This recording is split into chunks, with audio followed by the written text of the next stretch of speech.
तो एक दिन ये वकील साहब का भतीजा सदन नहाने गया और तभी साबुन ढूंढते ढूंढते इसकी नज़र पड़ी चाची के सोने के कंगन पर, सुभद्रा चाची के कंगन पर, जो अभी अभी यहाँ से नहा कर गई थी और कंगन वहीं भूल गई। इसने क्या है, कंगन देखते उसको लपक के उठा लिया।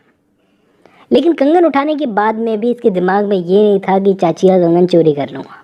इसके दिमाग में था चाची को थोड़ा परेशान करता हूँ और फिर बाद में जब ज़्यादा परेशान हो जाएगी कंगन लौटा दूंगा।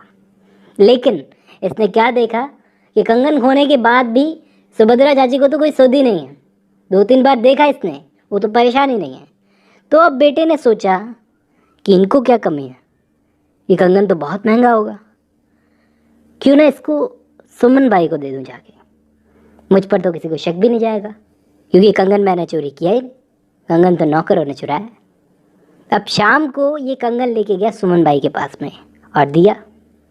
यहाँ पर विट्ठल दास जी लगे हुए थे बड़े बड़े लोगों से बात करने में कि अपनी जात की एक औरत है, ऐसा काम कर रही है, उसको बचाने में थोड़ा सपोर्ट करो पैसे का।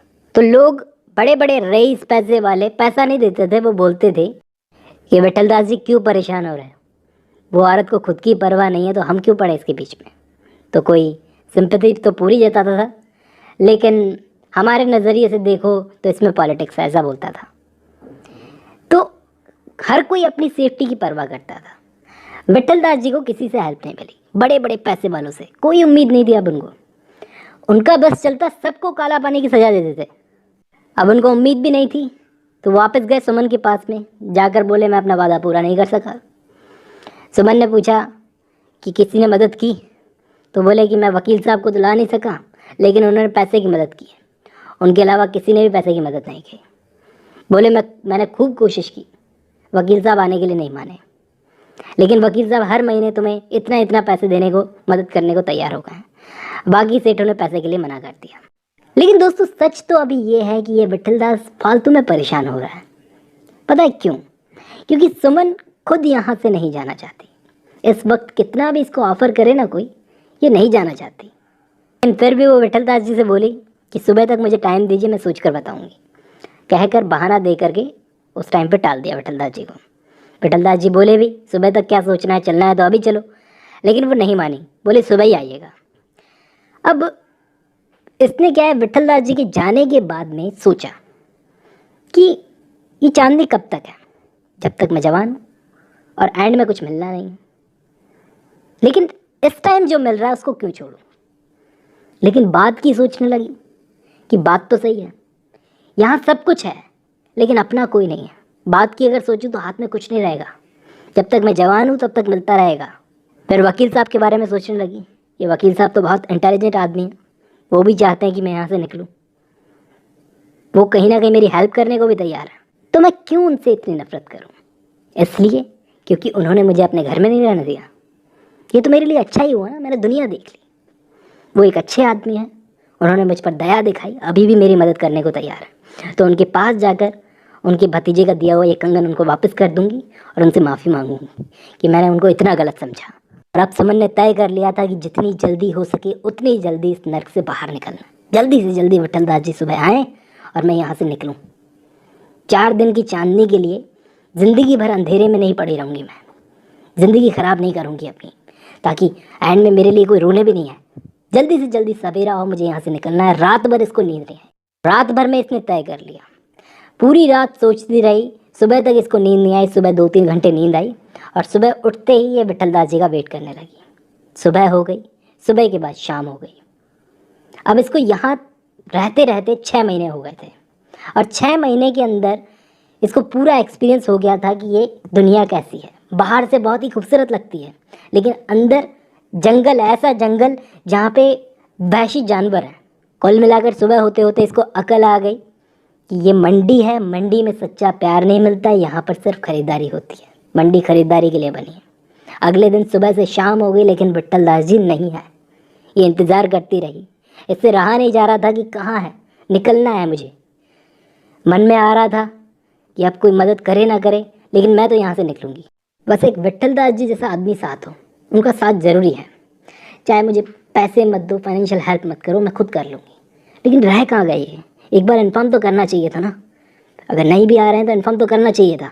शायद उनको कोई मदद नहीं मिली होगी, पता ठिकाना भी मुझे मालूम नहीं है उनका, कहाँ ढूंढूं? तो ये गए वकील साहब के घर, जो कि अकेले बैठे थे। उनके पास जाने की इसकी हिम्मत नहीं हो रही थी। ये आई थी, इतनी दूर खड़ी थी। अब इसने सोचा कि इतनी दूर से आई हूँ, एक बार इनके पास जाना तो बनता है। हिम्मत करके वकील साहब के पास गई। पहले तो वकील साहब पहचाने नहीं, फिर पहचान गए तो उन्हें बड़ी शर्म आने लगी। वो इधर उधर देखने लगे, फिर उठकर जाने लगे। उनके हाथ पांव फूल गए थे। सुमन पीछे से बोली, आप ही से कुछ कहने आई हो, रुकिए, जरा ठहरो, मुझ पर इतनी दया करो।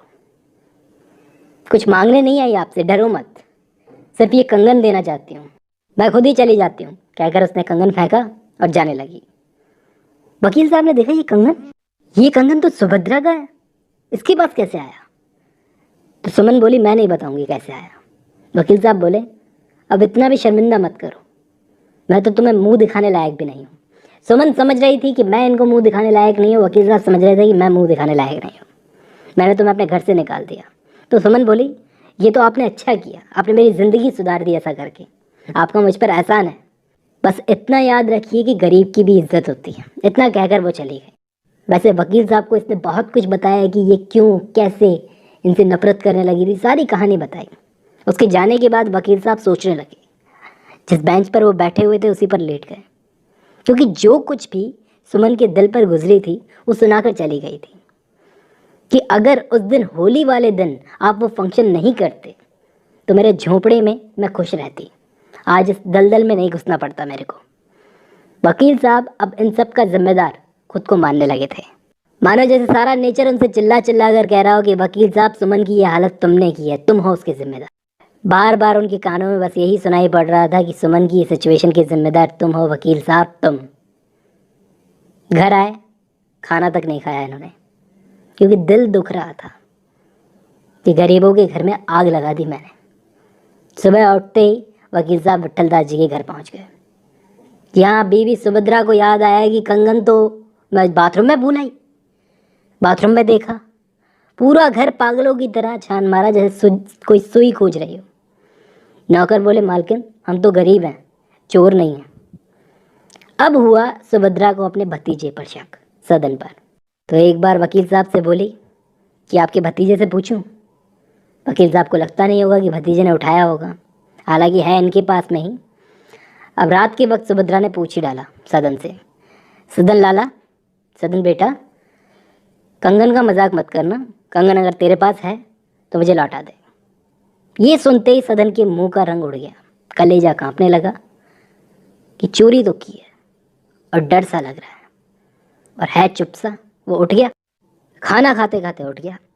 उसके जाते ही वो बोली, सुभद्रा शक्ल देखी इसकी, यही लेके गया है, अगर मेरी बात झूठ निकले ना तो जो बोलोगे वो करूँगी, इसकी शक्ल ताड़ ली मैंने, ये मेरी चीज़ उठा के लेके गया है, मैं चुप नहीं बैठूंगी। वकील साहब ने बोला, कंगन उसके पास नहीं है, उस पर इल्ज़ाम मत लगाओ। सुभद्रा बोली, देखो कंगन उसी के पास है। अब दोस्तों आप सोचोगे कि विट्ठल दास जी का क्या हुआ, विट्ठल दास जी क्यों सुमन के पास में नहीं गए? दरअसल उनको लगने लगा था कि सुमन को जो मैंने पैसे ऑफर किए हैं कि यहाँ से बाहर निकलो, मैं इतना इतना पैसा तुमको दिलवा दूंगा, वो उसमें राज़ी नहीं हुई, इसलिए वो बाहर नहीं आना चाहती। शायद पैसा कम मिल रहा है इसलिए तो उसने सुबह आने के लिए कहा, इसलिए वो सुमन के पास लौट कर नहीं गए। यहाँ वकील साहब उनके पास में आए, सारी बातचीत की। विट्ठल दास बोले, वकील साहब लोग नया नया मकान बना रहे हैं, हमारी जाति के लोग अपना पैसा कोयले की खानों में लगा रहे हैं, लेकिन एक औरत जो अपनी जाति की है उसकी मदद नहीं करेंगे ये लोग। अरे मदद को आगे तो आए, बाकी उस औरत को विधवाश्रम में मैं सेट करूंगा, कमेटी से मैं बात करूंगा। विट्ठल दास जी बहुत डेस्परेट थे इस काम को लेकर के। वकील साहब बोले, विट्ठल दास जी आपकी ये प्रॉब्लम, पैसे वाली प्रॉब्लम मैं सॉल्व कर दूंगा, सारी जिंदगी पैसा मैं दे दूंगा, उस लड़की को बाहर निकालो बस। विट्ठल दास जी ये सुन करके हैरान से रह गए। गले लगा करके वकील साहब को कहा कि दोस्त आपका दिल बहुत बड़ा है, बहुत बड़ा काम किया है आज तुमने, जात की इज्जत रख ली, बड़े बड़े पैसे वालों का मुंह काला कर दिया तुमने, लेकिन तुम इतना पैसे का इंतजाम करोगे कहाँ से? तो वकील साहब बोले, घोड़ा गाड़ी है मेरी, उसको बेच दूंगा, करूंगा कुछ ना कुछ तो, भतीजे ने कोई घोड़ा लिया उसको ले लूँगा। विट्ठल दास बोले, अच्छा अच्छा अच्छा, वो घोड़े पे घूमता रहता है हैंडसम सा लड़का, वो तुम्हारा भतीजा है? वकील साहब बोले हाँ।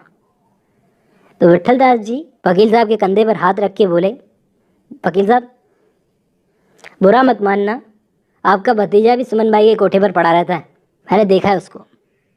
अब ये सुनते ही वकील साहब के तो होश उड़ गए। बोले क्या? अरे दिमाग में आया कि अगर ये बिगड़ गया तो गांव में बड़े भाई साहब को मुंह क्या दिखाऊंगा मैं। ये बोले नहीं नहीं विट्ठल दास जी, उसको कुछ भी करो समझाओ यार, गांव में बड़े भाई साहब जिंदगी भर मेरा मुंह नहीं देखेंगे। विट्ठल दास जी बोले अरे अरे अरे आपका भतीजा मतलब मेरा भतीजा, मैं उसे सुमन से दूर कर दूंगा। तो वकील साहब बोले अरे तो दूसरी के पास जाएगा, ये बाजार तो भरा पड़ा है ना, शायद गाँव भेज देना चाहिए। तो इस पर विट्ठल दास जी बोले कि वकील साहब अब वो नहीं जाएगा, अब वो पट्टा गाँव नहीं जाएगा, जवानी बड़ी गंदी चीज़ है, ये मंडी ने उसको बिगाड़ा है, और आज जब खुद घर का बच्चा बिगड़ रहा है ना तब आपको पता चल रहा है। देखो जवान बच्चों को बिगाड़ा जा रहा है, कुछ करना पड़ेगा। अब ये विट्ठल दास का बस चले ना तो इस पूरी बस्ती को उखाड़ के फेंक दे, लेकिन बस इस आदमी का कोई सपोर्ट नहीं करता। वकील साहब बोले मैं करूँगा सपोर्ट। विट्ठल दास जी बोले अरे आप रहने दो यार, आप बस बोलते हो, सपोर्ट के लिए आगे नहीं आते, अगर सपोर्ट करोगे तो बहुत कुछ हो सकता है। तो वकील साहब बोले अब की बार पक्की, आपकी कसम। ए हट, मेरी कसम खाता है। ठीक है, तो अब वकील साहब और विट्ठल दास जी एक हो गए हैं इन नाचने गाने वालियों को सही ज़िंदगी देने के लिए और जवान लड़कों की ज़िंदगी बचाने के लिए। अब ये क्या करते हैं दोनों जने, देखेंगे नेक्स्ट वीडियो में।